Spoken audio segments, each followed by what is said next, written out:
اعوذ باللہ من الشیطان الرجیم بسم اللہ الرحمن الرحیم وانزل من السماء ماء فاخرجنا به ازواجا من نبات شتى وقال اللہ تعالی فی القرآن المجید سبحان الذی خلق الازواج كلها مما تنبت الارض ومن انفسهم ومما لا يعلمون صدق اللہ مولانا العظیم۔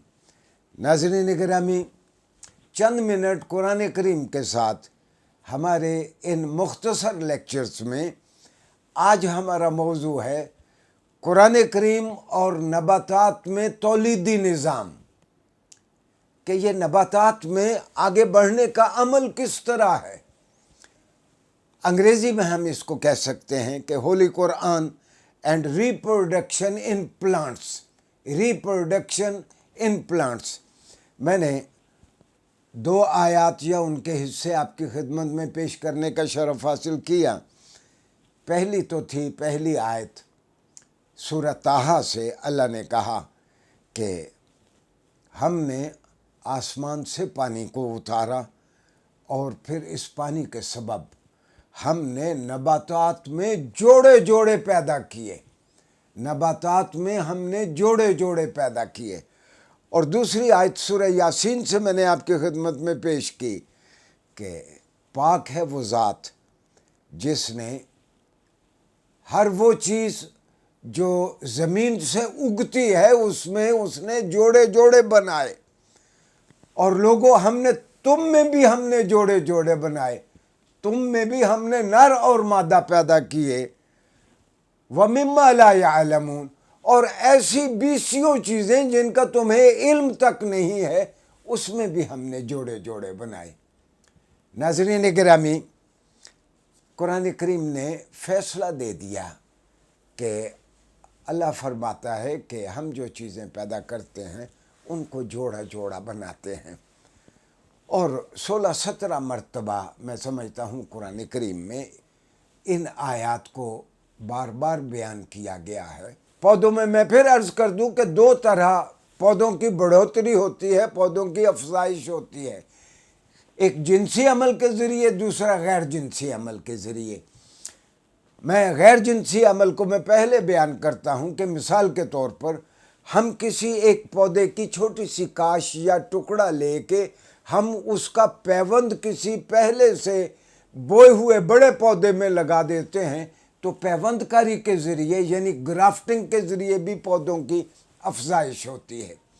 اور دوسرا پودوں کی جو افزائش ہوتی ہے وہ ان کے جنسی عمل کے ذریعے ہوتی ہے۔ جب بھی ایک پھول بنتا ہے، پہلے پھول بنتا ہے، اس کے بعد اس کا پھل بنتا ہے۔ جو پھول ہوتا ہے اس میں اس کے جو بیج ہوتے ہیں اس میں ہر بیج میں ایک حصہ نر اور ایک حصہ مادہ ہوتا ہے۔ انگریزی میں ہمارے بچوں کو پڑھایا جاتا ہے کہ پودوں کے اس تولیدی نظام یعنی پروڈکشن سسٹم میں جو نر حصہ ہے اس کو سٹیمن کہتے ہیں، اور جس میں پولن اور پولن گرینز ہوتے ہیں، اور جو مادہ حصہ ہے اس کو کارپل کہتے ہیں جس میں ایک بیضہ ہوتا ہے۔ اور یہ پولن جب بیضے کے اوپر آ کے گرتا ہے تو اس بیضے کے اندر پھر افزائش کا عمل شروع ہوتا ہے۔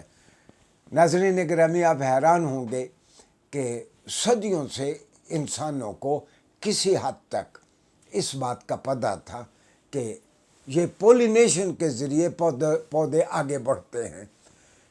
مسلم شریف میں ایک روایت ہے کہ رسول اللہ صلی اللہ علیہ وسلم مدینہ میں جا رہے ہیں، اور یہ میں نقل کر رہا ہوں حضرت ابن خزیمہ اور ابن حبان سے۔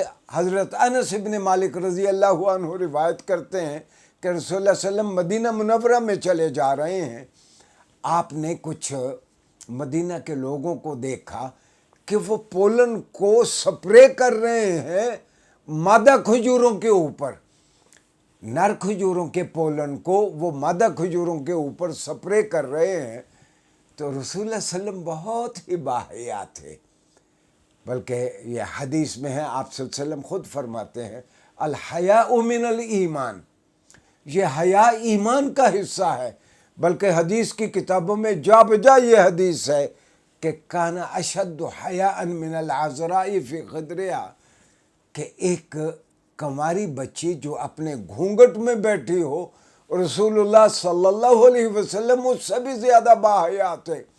خدا نخواستہ کبھی کوئی ایسی بات آپ کے کان میں پڑتی تو صحابہ کہتے ہیں آپ صلی اللہ علیہ وسلم کے چہرے کا رنگ بدل جاتا، آپ کا چہرہ دیکھ کے ہمیں پتہ چل جاتا کہ آپ کو یہ بات بالکل پسند نہیں آئی، آپ اتنے باحیا تھے۔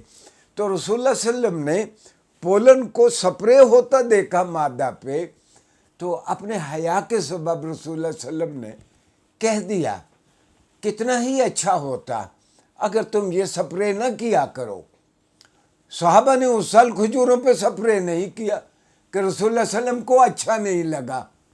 ہوا کیا، صحابہ نے آ کے رسول اللہ صلی اللہ علیہ وسلم سے شکایت کی کہ آپ کی خواہش کے پیش نظر ہم نے پولن سپرے نہیں کیا مادہ کھجوروں کے اوپر، تو ہماری فصل اچھی نہیں ہوئی، اور یا اس کی گٹھلیاں بہت کمزور رہ گئیں یا کھجوریں ٹیڑھی میڑھی پیدا ہوئیں۔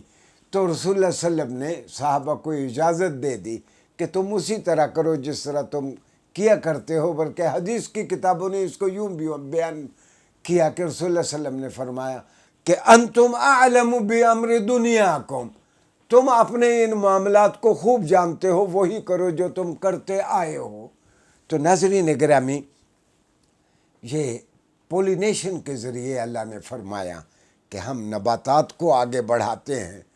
اے کاش کہ ہم نے قرآن کو ذریعہ علم سمجھا ہوتا، قرآن کو ذریعہ علم سمجھا ہوتا تو وہ جس طرح قرآن نے کہا کہ 20 ایسی چیزیں ہیں جن کو تم نہیں جانتے، اس میں بھی ہم نے جوڑے جوڑے پیدا کیے۔